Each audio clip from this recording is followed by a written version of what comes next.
Okay, sketching log functions using transformations is our goal, and to be able to do that we need to know that we start with what we saw in the previous video. So a log of some base lowercase a, b outside of x plus c plus d, and we start by transforming I should say, the basic graph of log of x to base a. Alright, very important to note all of these. So there's nothing new here if we've already studied transformations of other functions, because again a dilates, it's a shape change, it dilates the graph by a factor of a from the x-axis. So in other words, that's a vertical stretch when it's above 1, and if it's a decimal between 0 and 1 it's compressed vertically. The other dilation is b, so it dilates the graph by a factor of 1 or b from the y-axis. So basically it's compressed if b is greater than 1, and it's stretched if b is a fractional form between 0 and 1, very much like the exponential functions. C and D are translations, as we've seen before, and if we use this plus form, if we have x plus something, it's a translation to the x, the left I should say, and if it's a x minus something, it's a translation to the right horizontally. Now vertically, D translates the graph upwards if D is greater than 0. If it's negative, it translates it down. Let's have a look at this example here. Sketch the graph. Now we need to read this one correctly. That does not say log take away x plus 2. That wouldn't make any sort of syntactical sense. So it is log of, essentially that's negative 1 in there. Alright, so that's negative 1 times x plus 2 take 1. Okay, so a few things we need to identify. Basically with the transformations, like I've said with exponential functions, this does not replace the stuff from the previous video where we're using the asymptote,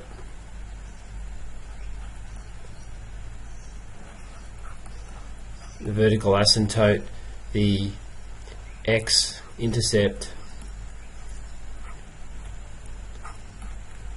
the shape and significant point.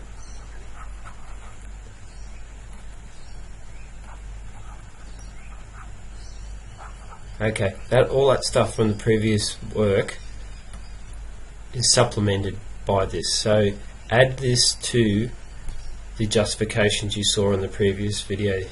So when we've got the given function, we need to identify actually 5 things here if we include what the base of the logarithm is. Now because it's natural log, it's base e. So we have a equal to 1, because if we look out the front there, in front of the log symbol, let's declutter that a little bit.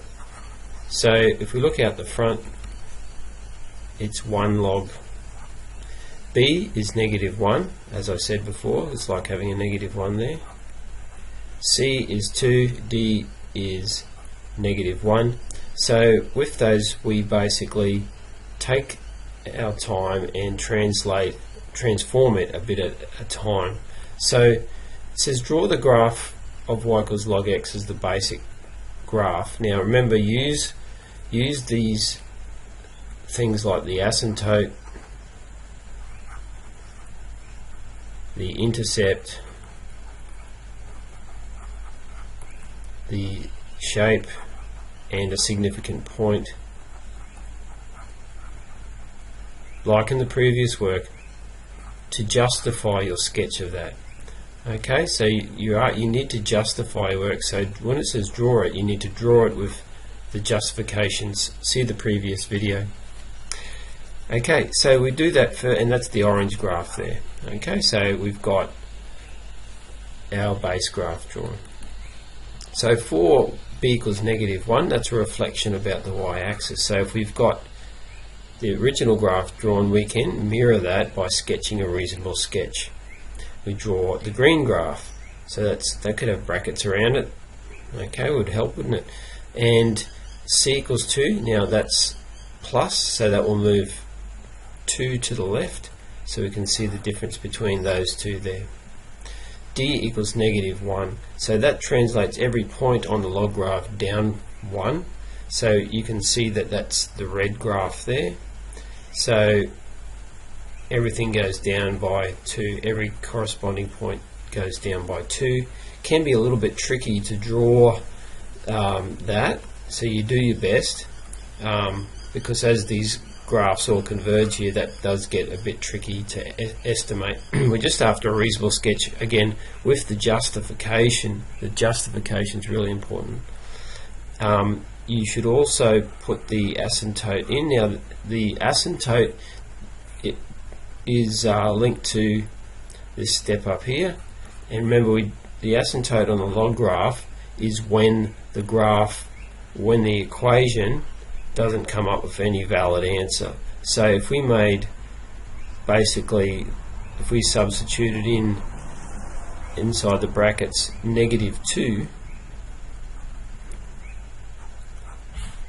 we would have basically, that's 0 in there, so we basically have log of 0 happening, okay, and that's got no valid answer, so it's undefined at that point. So that would be a justification for the asymptote, and you've basically, color coding is good if you can, but it's good justification. So that's basically it. Justification. Remember to use your justification.